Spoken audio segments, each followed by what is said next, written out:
Hey friend, welcome to the Intentional Mind podcast. I'm your host, Ange Barnard, and today in the show, we're talking about you increasing your wealth and 7 things that you are most likely doing that is really sabotaging you. It's preventing you from creating the kind of wealth that you want to create in your life, and you may not be aware of it.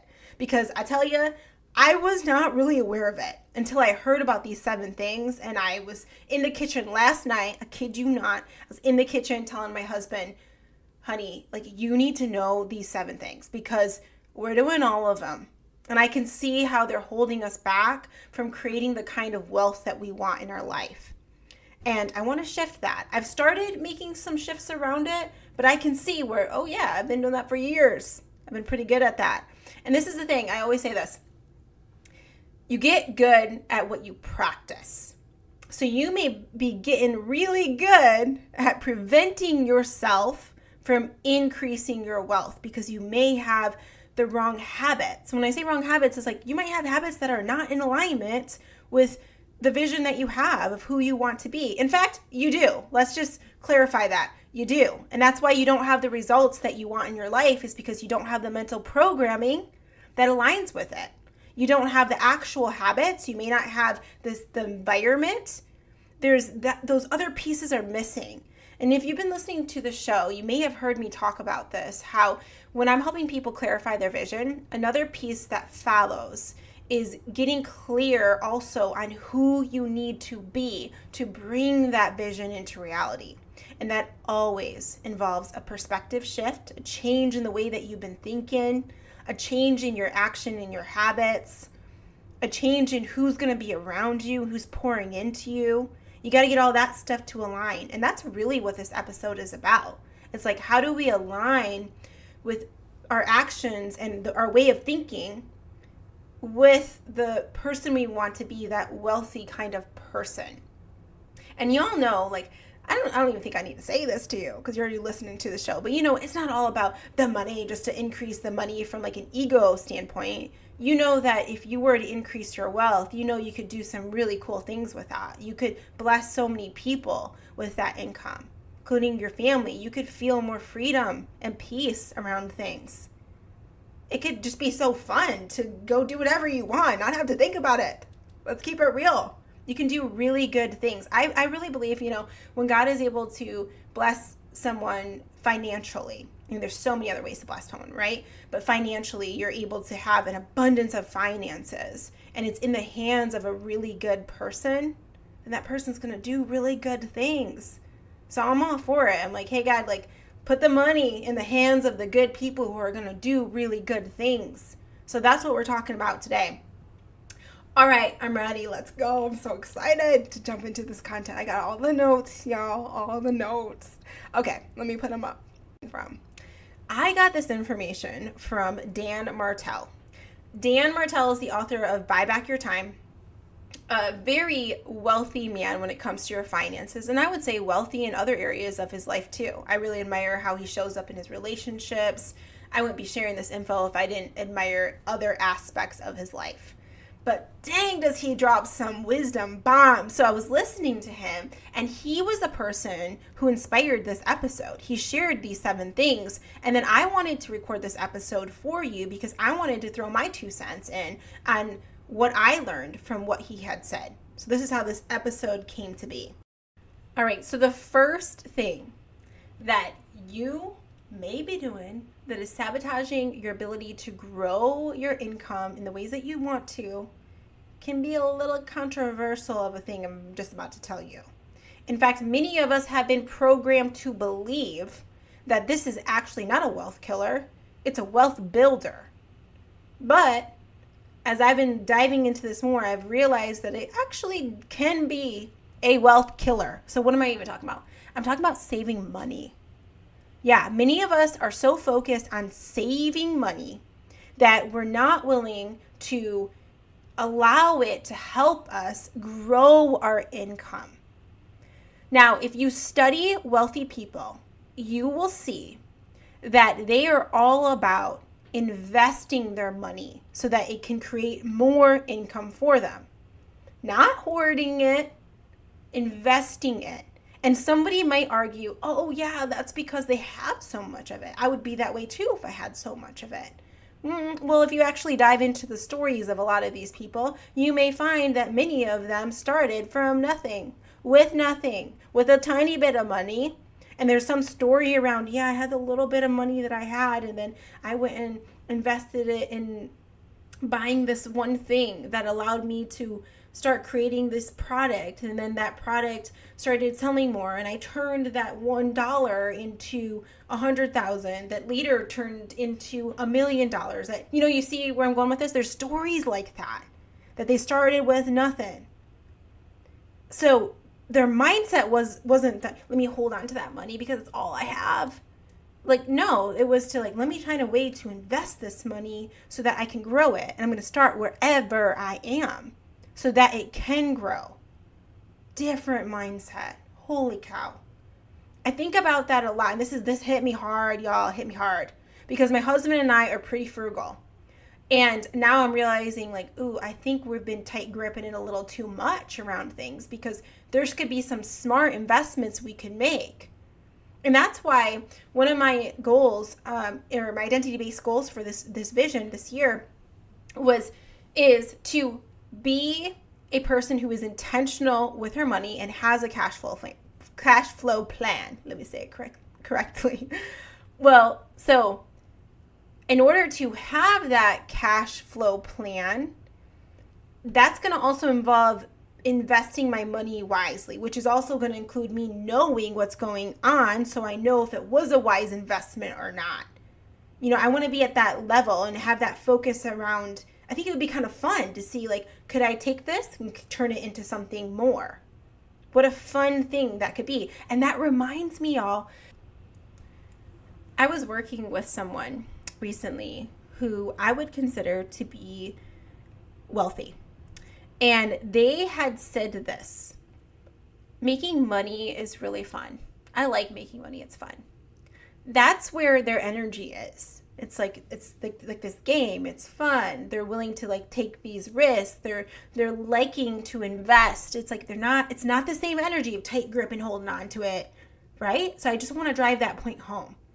The other thing they said to me when I asked them, when I'm working with someone new, I always ask them, what do I need to know about you to coach you best? And sometimes people will say, oh, I learn best in this way. There's a variety of things that people will tell me that would be helpful to know. Well, this person said, I believe time is everything. So I'm all about just cutting to the chase, getting to the stuff, the main points that I need to know, and I'm willing to bet on myself, and I'll do all the work, but just know that that's where my mindset is. It's all about time. And when I read that actually in the notes, I thought to myself, yeah, you have a wealthy mindset. And let me explain more, because this quote is a quote that Dan said. He says, most people spend time to save money. Most people spend time to save money. Wealthy people spend money to save time. So what this person was telling me is, to me, time is the most important thing. And the reason why this person was working with me was because I was recommended by someone else, which is common, to help them specifically with a talk they're working on. And they were willing to spend the money to work with me because they saw me as the expert to really help them, because I've had evidence of helping other people. Willing to spend the money to get the result that they want. There's some people that are not willing to spend the money to get the result that they want because they're so fixated on the saving, and they're thinking oh yeah, well, I could probably figure it out myself. I could probably do it in another way I'll spend the time to save the money. And I have been that person. I have totally tight grip stuff. I mean, there's things that I was oh yeah, I could spend the money and get that person to design all these things for me or whatever, and have this right tech thing happening, but I'll just try to do it myself. I could figure it out if I spent enough time on it. And the reality is, maybe I could. I probably could figure it out. But is it really worth my time? And then somebody might argue back. They might say, well, what if you really just don't have the money? You have to start with where you are. And yeah, you do have to start with where you are, but start thinking through like, well, at what point can I get someone else to do the thing? Or maybe it's a little bit of it, so that I can save myself more time. So I can start acting more like a wealthy person would. Can I do that, practice that habit with where I am in my life? Okay, it doesn't have to be an all or nothing thing. An example might be,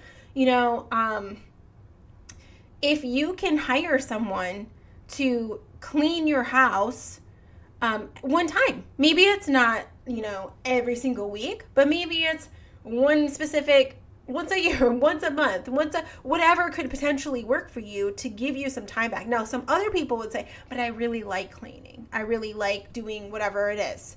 And I hear this a lot from other people around, like mowing their lawn. They'll be like, it's just relaxing to me versus, doing that. And maybe you make that decision intentionally, but I'm starting to look at things where just because I like it, I still dive in and I'm like, but is it really worth your time, Ange? And I've been realizing this more, y'all, keeping it real, since I pay for care for my son. And I used to be the person that did all of the cleaning in my house. I don't have a cleaner right now yet. Knock on wood, I don't yet. I did hire someone to help me, my friend, because it's her jam. She loves it. You get to bless other people in that way, side note, to come to my house and help me clean out my kitchen. Even though I actually enjoy that stuff. I actually enjoy organizing things. I find that really to be fun. But then I got to the point where I was realizing it's like, wait a second, this is just not worth my time. Like when I'm paying for someone to watch my son, is the 4 hours that I'm paying for that, is it worth my time to spend 3 of it cleaning something? No, even if I like it. So that's where I want you to also be thinking about, how can I save more time? Because time is really like the true currency. And the wealthy people see that. They will spend the money to save time. The other day, I was in Hilton Head in South Carolina. And I was talking to the front desk staff because we were staying at a Marriott hotel there. We got it like super cheap, which I was super excited about. It was off season. I'm all about deal. Anyways, we were there and I was talking to the front desk, and she said to me, she's like, yeah, we were talking about how busy the island gets and stuff. And she said, yeah, one time I remember, because of all the traffic, it gets crazy there at times. She's like, I remember one time I was working in the summer and I was doing it was like a drop-off service. So dropping off food, all that by like an Uber Eats kind of thing. And she said that somebody with one of those services had her go buy a soccer ball and drop it off to them. And she said the total on everything was like $100 and something. I just remember it was something that I was like, what? And she's like, yeah, and I earned this much money. And I was like, why would they give me all this money for that soccer ball?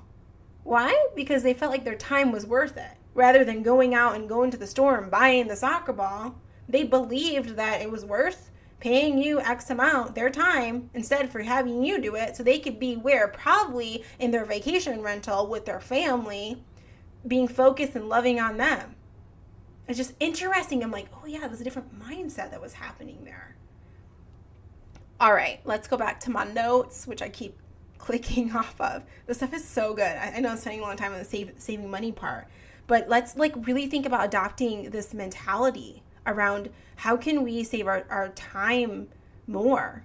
And I've noticed another commonality between people I really admire. They will spend the money to get the quality item, the quality service, even if they're putting it on a credit card. And there's a way of doing it where it's reckless, okay? That's one thing. And there's a way of doing it where you're like, okay, this makes sense. Actually, this is 0% rate for this entire year that on this card, meaning I don't have to pay any APR, no interest on that for the year. So what I'm going to do is I'm going to charge that course or that service to that. I'm using other people's money, something they often say, for me to take that thing and invest it so I can grow, and then I pay that back. And it's like, oh, interesting, because a lot of people aren't resourceful like that. They're just like, I don't have the money. And I want you to see this as not a reckless thing. It's a very intentional move in the way that they're doing it. And they also bet on themselves. They believe in themselves. Conversations I've had with people that I've worked with that I would describe are very wealthy, in my personal opinion, will talk like they believe in themselves. Like, okay, yeah, I'll invest in that because I believe I'll make it worth it. I know I'll make it worth it. It's a different kind of confidence that they're bringing to the table. And that's a lot of work that we got to be doing, is building that confidence in ourselves as well, which is related to one of our wealth killers and the thing you should be doing instead. Okay, so we're going to come back to this, but it's got you thinking differently maybe about saving money. Is that the best thing? Maybe there's another way that you could invest that money. Man, if I could talk to a younger version of myself, if I could go back and talk to her, I'd be like, oh, and like, I think about when I had my first house, I'm like, I should have bought a duplex. I could have rented out half the other side and I could be building up. Like, I didn't know what I know now. I wasn't thinking about investing. I was just like, no, that'd be too expensive. I can't do that. I was so focused on like, oh no, I need to save. I don't have a lot of extra. I wasn't focused on how can I use my money to grow, to bring in more money. Different thing. How can I save time? That's something I'm thinking about too, keeping it real as an entrepreneur. I've been shifting my mindset. I'm like, how can I trade less of my time, but increase my income? What would that look like? It could look like I could talk to more people in one room versus just the one-on-one. Right? I could create other courses where I don't have to be present for that and create more passive income in my life. Why? Because I want more freedom. And you want that too. We got to start thinking differently then. Can't be thinking like the old you used to think. We need a different mindset. But you got it. You're going to get that. Like me too. Amen. Okay, let's go to the next wealth killer. All right. Oh, actually, there's a good quote here that I need to throw out real quick. Wealth flows to those who invest in themselves. Be willing to bet on yourself. Be willing to invest in yourself, because wealth is going to flow back to you. It's an open palm thing. It's a trust and a believing thing. It's like you're turning to that channel. Okay, let's move to the second thing. Wealth killer that Dan mentions. Diversifying how you bring in income. What? This is a little controversial too, because people have said that you should diversify your income and your streams of income so that you can grow it more. And that's not the full story though. What I have heard from a lot of people who, again, I would describe as very wealthy, they say things like you need to focus on one thing first. Give all your energy to that one thing. And in fact, I've even had them describe it as as an acronym, and like focus, FOCUS.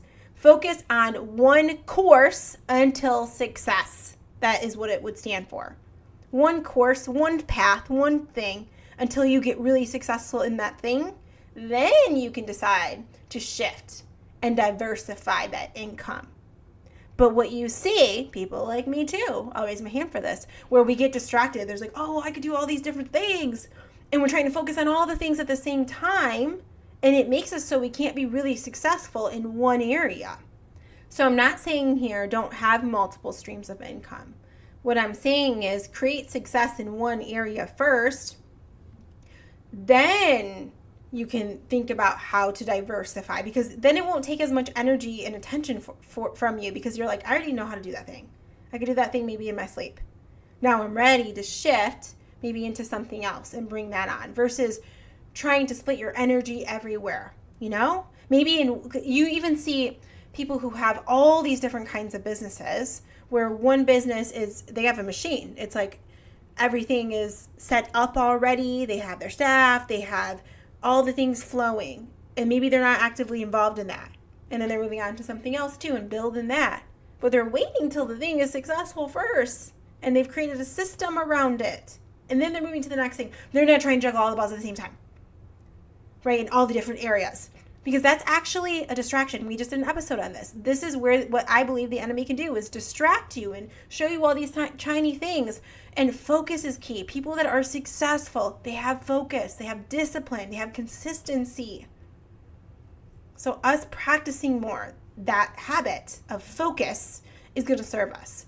Dan says this quote, and I love it. Diversification is not the goal. Concentration is. I believe in today's world, with all the distractions out there, you are going to be very powerful if you can just simply focus on a thing and take that thing from start to finish, because most people can't do that because there's so many distractions out there. All right, so I'm going to move on to our next wealth killer. And what I'm going to do today, actually, I'm going to talk about 3 different wealth killers, and I'm going to finish out a second part 2 episode with the other 4 wealth killers and dive into those, because I want to make sure that this is not a super long episode, and I really want you to soak this information in, not just like skip over it. Okay, the 3rd wealth killer. This is going to be having stagnant friends. Having people in your life that are influencing you in ways that you don't want to be influenced, or that are not in alignment with your vision. So this is bigger than, the whole concept of you're the average of the 5 that you spend the most time with. What Dan says is that you're the average of the 5 you allow to influence you the most. So think about this. There's a lot of people who want to tell you how to be and how to do things. I really realized this since I became a mom. There's a lot of different philosophies on parenting, and there's a lot of judgment around how you're doing something. And this is what I've decided. I take advice only from people who have what I desire. That's it. If you don't have the kind of life that I want, I'm not taking advice from you. Because you don't have the mental programming to support me to create the results that I want. Only people who have the results that I desire have that programming and the beliefs and the mindset that can help take me to the level that they're at, or creating the results that they have. So what does that mean? I'm going to take mom advice from moms I really admire and I want to be like.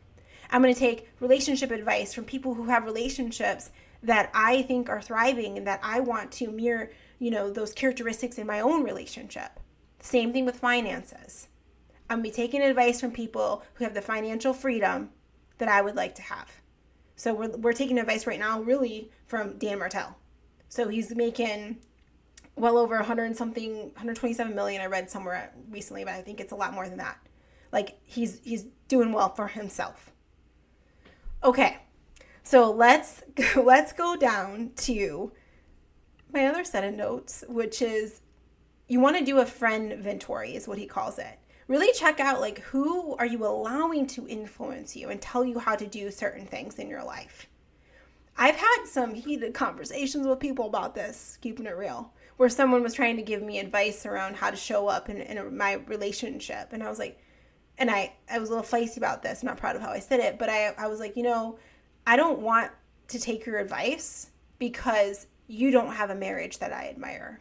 You guys fight constantly. And you don't seem to really like each other. And it doesn't seem like you're on each other's team. So why would I take advice from you? That's not what I want in my marriage. So it was a little feisty back, but it was the truth. I'm not going to do that. But just so you got to check yourself, because some people are going to, if they're going to throw that at you, that advice, you just put the blinders on and say, I'm not listening to you about that. Because to some people, I roll at some choices I've made about my son around even, my son is, half breastfed and half formula fed because I didn't produce as much milk as I would like to. It was a whole thing. And I know some other moms have had this challenge when they wanted to breastfeed and they couldn't. And some moms have decided and they just never wanted to, each their own.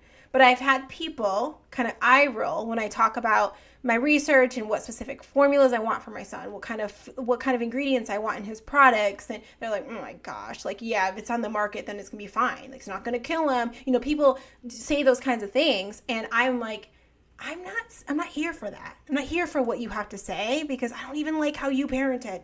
So I'm not gonna listen. I'm not taking that energy in.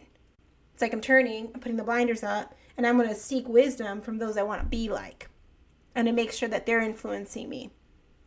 All right. So Dan talks about this guy came to one of his events, one of his friends, and he shared this. He had a wonderful way of describing this. He said, I'd rather have 4 quarters than 100 pennies. He said this about friends, people in his life. I'd rather have 4 people who are really going to support me, encourage me, take me to the next level, have a skill set maybe or advice or wisdom that's going to take me to the next level, than have 100 people in my life that are like pennies. that aren't really going to take me anywhere, that don't have a lot of support or wisdom and stuff to offer me. Because this goes back to a time thing. You got a limited amount of time here. Who do you want to spend it with? People that you enjoy being around, that you want to be like, that are going to take you to the next level. And when you think about your vision and your goals, do you have the right people in your life to take you to the next level? For me, when I wanted to be a professional speaker, I didn't have that. When I had that dream, I didn't know what it was like to be a professional speaker. I've never done it before. I had to get surrounded with the right people that knew more than me, that could take me to the next level. I had to start developing friends that were speakers so we could talk about those things, and they helped pour into me and take me to the next level. So that's with anything. Same thing with podcasting. You name it. You can list every single thing that has ever been on my vision board, that has ever been a part of my goals, and I followed the same process I'm telling you. I developed my little be, act, have recipe. I was like, who do I need to be? What do I need to think? How do I need to act? What are my habits? Who do I got to surround myself with? I brought those people in my life. I was willing to invest in the programs that those people offered so that I could become that person too. That's how it is. That's how you grow, is you got to make investments. Some of us are too busy in that thing we talked about where we're trying to, in that mindset of like, I got to hoard, I got to save, I can't let go, I can't tight grip. That's not serving you. That energy isn't serving you. Where's the faith? Where can you trust more? Where can you bet on yourself? Are you willing to do things differently so you can create different results in your life? This year, like this can be your year, but you got to decide that you're not going to hold on to those beliefs anymore that don't serve you in that programming. That's an old you. The new you that wants to upgrade, up level, have more of a faith-filled mindset, an abundance mindset, a mindset that attracts growth and opportunities. Like you got to, that version of yourself, like it's waiting for you, but you got to make some changes. And it goes back to this mindset. This is really what we're talking about here. Okay, and also talking about like who we're surrounding ourselves with. That was the point of the third wealth killer here. So let's recap real quick. These 3 different wealth killers that we talked about. I know we said we were going to start off talking about 7. Okay, we didn't. So instead, we talked about 3 because I felt like it was worth it diving in. So now we are going to have another episode to follow, part 2 of this wealth series. It's kind of funny because I actually set out in my mind to do a series, but I didn't think it was going to look this way. But now, I'm intentional, but I'm unattached. So the part 2, we're going to dive into the last 4 wealth killers that I want to emphasize, and they're really good. So if you like this episode, you got to stay tuned. You got to listen to that second episode because I want to make sure you're thinking through those other things too, so that you are not sabotaging your wealth, building ability. All right, let's recap real quick and we'll wrap this episode up. So the 3 wealth killers, we'll call them that, habits maybe that you've been doing that you want to look into to make some changes around. Let's dive into those, and I'm gonna real quick not only recap them, I also want to tell you what you want to do instead, because I want your energy and focus to be more on what to do instead. Don't be focusing on what not to do. What to do instead. Give more energy to that. Okay, here we go. So the number 1 thing that we talked about that was the wealth killer, we're going to call it that, is saving money. Saving money. I know that one can still trigger us a little bit, but I think I explained it enough so that you get it. So what to do instead? Instead of being so fixated on hoarding, saving, all of that, instead be thinking about what you need to invest in to create more income for you, and being open to that, and being open to trusting in yourself, betting on yourself more. What would it look like if you were that person? So what investments could you make that would increase your wealth? And they can be investments to grow your specific skill set so you can make more income, or it could be investments to get some clarity that you need so you can move forward and stop living in paralysis. It could be investment in your own health. So many people will be like, oh, I don't want to spend that much money for an hour for that. But man, that could shift your energy galore. Stop thinking about what it costs per hour. Start thinking about what you get from that hour. Like even clothing, what it feels like to buy something that might cost a little more, but it feels good when you wear it. And you're confident and the energy is high. What could you do with all that energy? What could you do with all that confidence? That's an investment right there. That's stuff I want you to think about. When you buy your food, think about that too. It's an investment into something that's going to give you energy, good energy. Be willing to pay for that because it's going to pay off. It's an investment. Ooh, such a different way of thinking. Let's go. Let's do this. Okay, let's recap on the second thing that I mentioned. I talked about the wealth killer being diversification. So remember, diversification is not the goal unless you've really created success in the one area. Concentration is. So focus. Focus on one course, one thing at a time until success. That's what the acronym stands for. Focus on one course until success. So think about that. If you're trying to focus on all the things right now, stop. Which one can you get direct energy to? Focus on being successful at that. Then diversify. All right, preach. I got to preach that to myself on the daily because I'm multi-passionate over here. It gets cray-cray. Okay. Stagnant friends was the last thing that we talked about. So what to do instead? Instead of having people in your life, the stagnant friends, you're allowing them to influence you, all that. Instead, what we're going to do is we're actually going to focus on having the quarters instead of all the pennies. Who do you need to bring into your life that would be the quarters that offer more value that would help get you to where you want to be? Who are those people? The 4 quarters versus the 100 pennies. So this is related to your vision. What's your vision then? If you need help getting that vision, then you need to holler, reach out to me, take the Clarify Your Vision course. Get that vision for yourself. All right, y'all, those are the 3 things. I hope you really enjoyed this episode. It was so fun to talk to you about it. I can't wait to dive into the material for part 2. And if you've been liking the show, please leave a review. I've been forgetting to ask people, but we need to amp up those reviews so more people find the show. You can do it on Apple Podcasts if that's where you're listening to. You have to actually hit the full stars, and then you have to hit write a review. If you're doing it on Spotify, you just click the stars, I think. I forget. I'm not giving good directions here. But it'd be awesome if you left a review. I've been loving having conversations with people on Instagram. I've had some people message me. I've been intentionally getting on there. I got a whole episode talking about that coming up. But it's been so fun to actually connect with you and hear things that are really resonating with you and just like leave voice rants to each other. So I just welcome that too. If you feel like something's really, just helped you, like I would love to know about it. And if you have something that's a request for an episode or something that's helped you and you want to share that with me, like you bless me too. Like that's how it works. Like this is a 2-way relationship. So let's have a conversation. You can find me over at Ange Barnard. All right, y'all. Have a blessed and wonderful day. I'll talk to you soon. Bye.